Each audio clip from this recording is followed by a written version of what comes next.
En septembre 2021, la vie de Stéphanie Mistre a basculé. Sa fille de 15 ans, Marie, s'est suicidée dans sa chambre. Ce drame a marqué le début d'un combat acharné contre TikTok, la plateforme qu'elle accuse d'avoir contribué à la détresse de sa fille en lui suggérant des contenus dangereux. Il y a 3 ans, je n'avais absolument aucune idée de ce que les réseaux pouvaient envoyer comme genre de contenu à ma fille.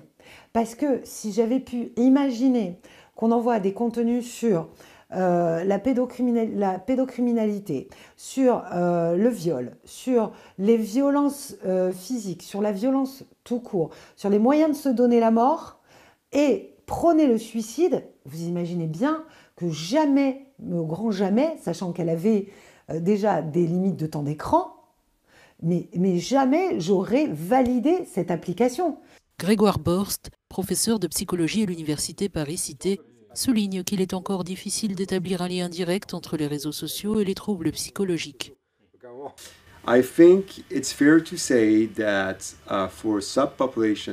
Je pense qu'il est juste de dire que pour une sous-population d'adolescents, c'est-à-dire ceux qui connaissent déjà des problèmes de santé mentale,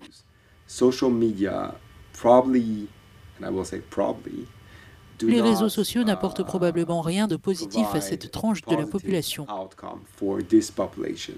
Ils pourraient même avoir un effet négatif en amplifiant certains symptômes. Mais là encore, nous ne pouvons pas nous prononcer davantage au vu des données scientifiques disponibles à ce jour.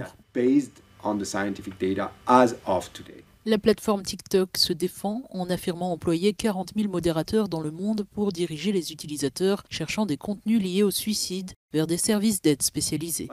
Comme tous les jouets qui sont mis sur le marché, du moins sur le marché européen, il faut respecter certaines normes pour s'assurer que le produit n'est pas dangereux pour les jeunes utilisateurs.